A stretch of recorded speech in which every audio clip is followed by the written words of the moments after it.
أعوذ بالله من الشيطان اللعين الرجيم. بسم الله الرحمن الرحيم. الحمد لله رب العالمين بارئ الخلائق أجمعين، والصلاة والسلام على جميع الأنبياء والمرسلين، سيما من سمي في الآفاق بأحمد وفي الأرض بأبي القاسم محمد.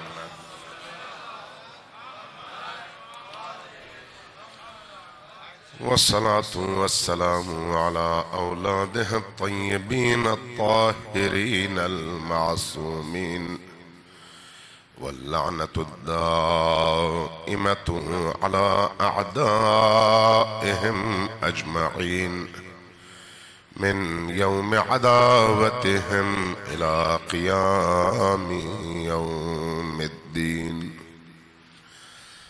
أما بعد، فقد قال الله تبارك وتعالى في كتابه المجيد وهو أصدق القائلين وقوله الحق. بسم الله الرحمن الرحيم. بسم الله الرحمن الرحيم. قل لا أسألكم عليه أجرا إلا المودة في القربى. صلوات بر محمد وعلى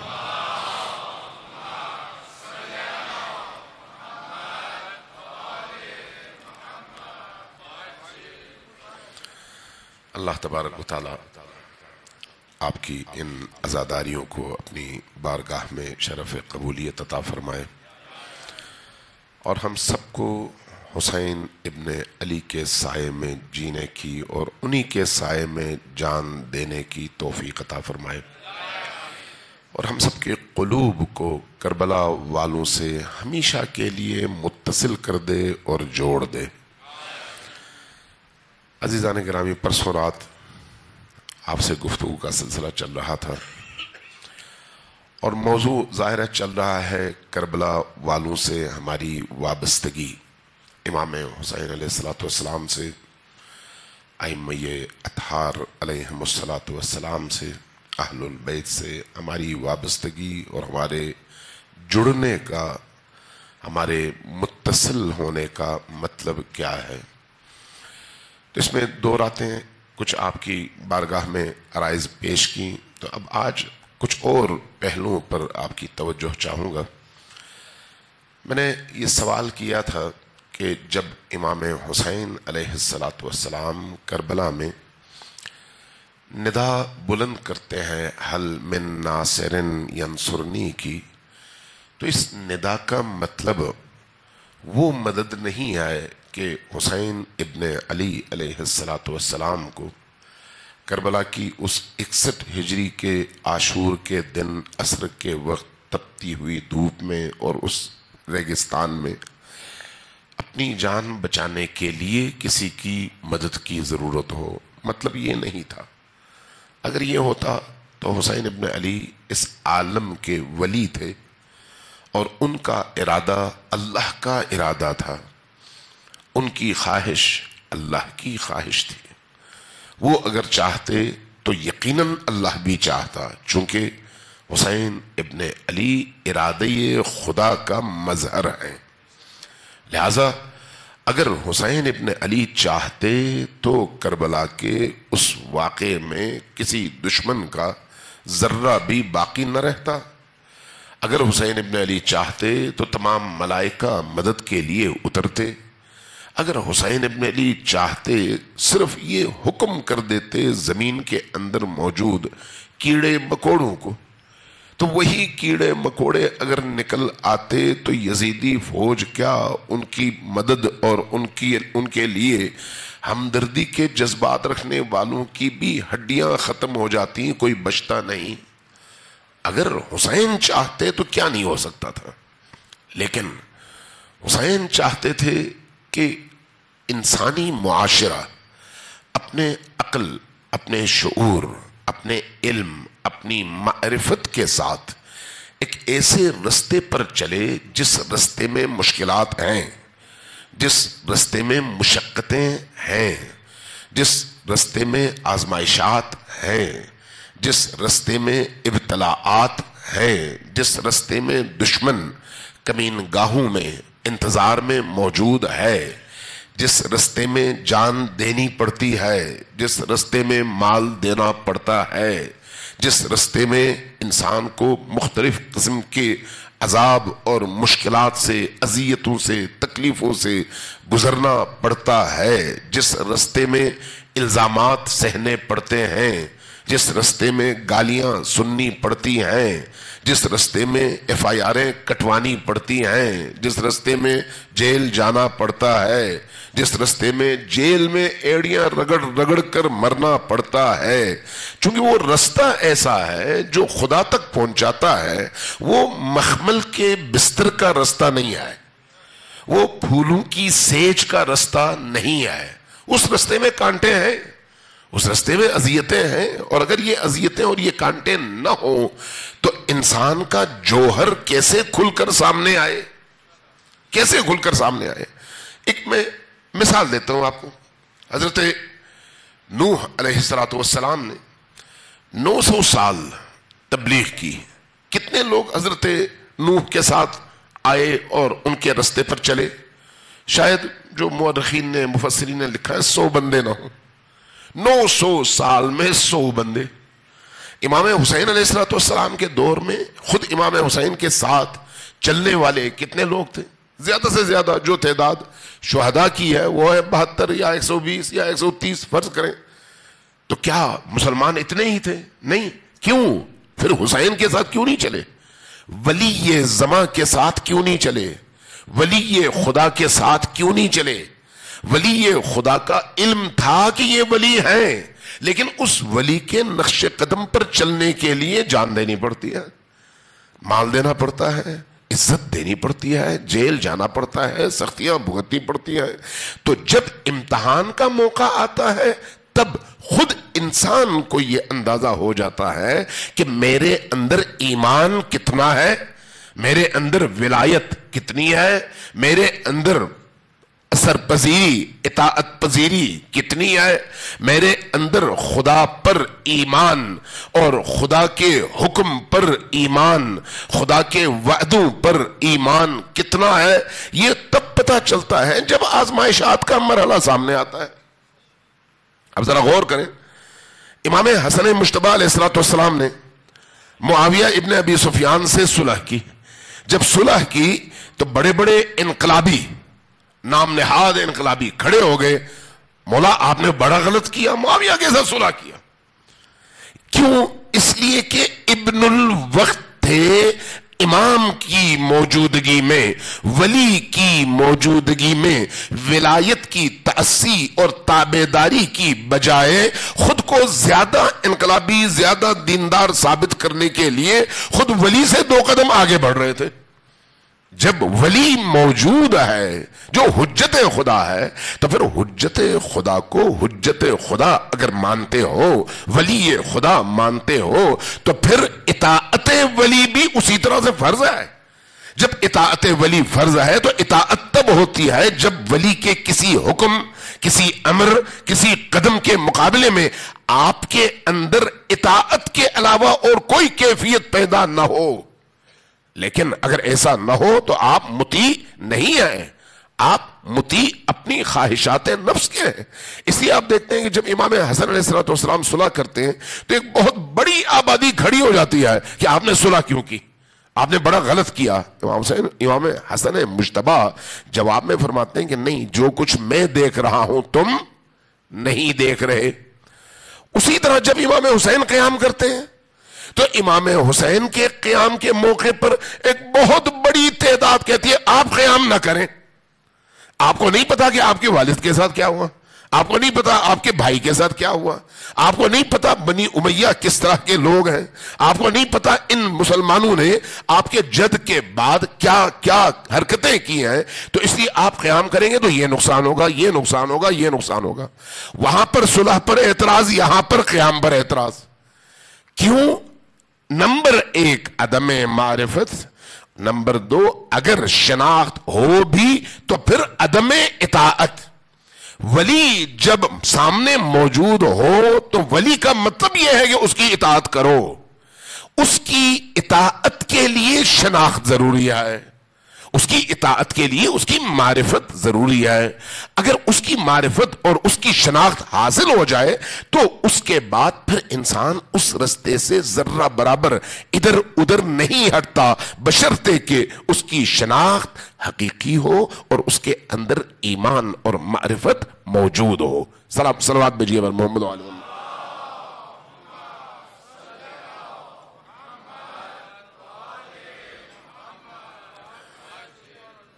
اس لیے اللہ تبارک و تعالیٰ نے جب قرآن کریم میں حکم فرمایا کہ اطیعوا اللہ و اطیعوا الرسول و اولی الامر منکم انما ولیکم اللہ ورسولہ والذین آمنوا, تو اس ولایت میں جن ہستیوں کے چہرے رسول کریم نے پیش کیے وہ یا علی ہیں یا علی کے بیٹے.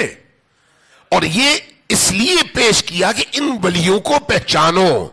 ہم میں اور باقی مسلمانوں میں ایک فرق ہے, وہ یہی ہے کہ ان کے ہاں جو بھی مسلمان مل کر کسی کا انتخاب کر لیں وہ ولی ہے اور اس کی اطاعت کرو.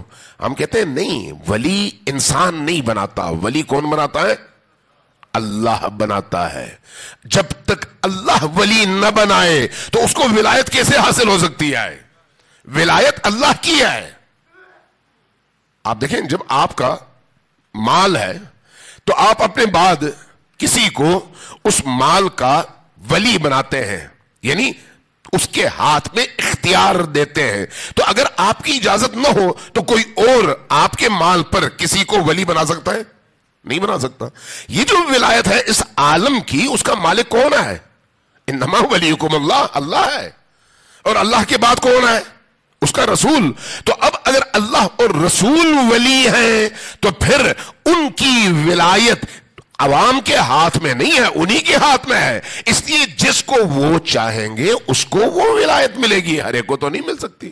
پھر اس ولایت کے لیے وہ شرائط بھی ہیں جو خود اللہ نے رکھی ہیں اور جو اللہ کے رسول نے بیان کیا ہے. لہذا جب آپ ولی کو پہچان لیں گے تو اس کے بعد, اس شناخت کے بعد کبھی بھی اس راہ سے منحرف نہیں ہوں گے. امام حسن مجتبی کے دور میں ایک بہت بڑی تعداد تھی جنہوں نے ولی کے سائے میں زندگی تو گزاری لیکن ولی کو شناخت اس معنی میں نہیں کیا جس معنی میں اللہ چاہتا تھا اور رسول نے پیش کیا تھا. لہذا ان کے لیے امام حسن بھی اسی طرح تھے جیسے امام علی, اور امام علی اسی طرح تھے جیسے حضرت عثمان, اور حضرت عثمان اسی طرح تھے جیسے حضرت عمر, اور حضرت عمر اسی طرح تھے جیسے حضرت ابو بکر. ان کو کوئی فرق نہیں پڑتا تھا انتخاب کرنے میں کہ حضرت ابو بکر کا انتخاب کریں یا حضرت امام حسن کا انتخاب کریں. ایک سیدھ میں سب کو وہ خلیفہ سمجھتے تھے. جب اس معنی میں وہ کسی کو ولی سمجھیں گے تو جہاں ان کی خواہش ہوگی وہاں پر منحرف بھی ہو جائیں گے. اس لیے امام حسن علیہ السلام کے اس قضیے میں ایک بہت بڑی تعداد نے بغاوت کی تو عام طور پر کہا جاتا ہے وہ ان کے شیعہ تھے. شیعہ کا مطلب ہی نہیں پیروکار, یعنی ان کی پارٹی کے لوگ. کس کے مقابلے میں؟ معاویہ کے مقابلے میں. جو معاویہ والے تھے وہ معاویہ کی شیعہ تھے, جو امام حسن والے تھے وہ امام حسن کی شیعہ تھے. لیکن کیا اس شیعہ کا مطلب وہی ہے جو کلامی حوالے سے مکتب تشیع کی شناخت ہے؟ نہیں, یہ ہرگز نہیں ہے. بعض لوگ آج بھی یا خود غلط فہمی کا شکار ہوتے ہیں یا پھر لوگوں کو اپنے بعض خاص مقاصد کے تحت غلط فہمی کا شکار کرنے کی کوشش کرتے ہیں. امام حسن علیہ السلام کے شیعہ یا کوفہ کے شیعہ اس معنی میں شیعہ نہیں ہے جس معنی میں آج کلامی حوالے سے, عقائد کے حوالے سے مکتب کی شناخت ہے کہ ایک ایسا مکتب جو اللہ کو اپنا مالک مانتا ہے, معبود مانتا ہے, رسول اللہ کو خاتم النبیین مانتا ہے, اور خاتم النبیین کے بعد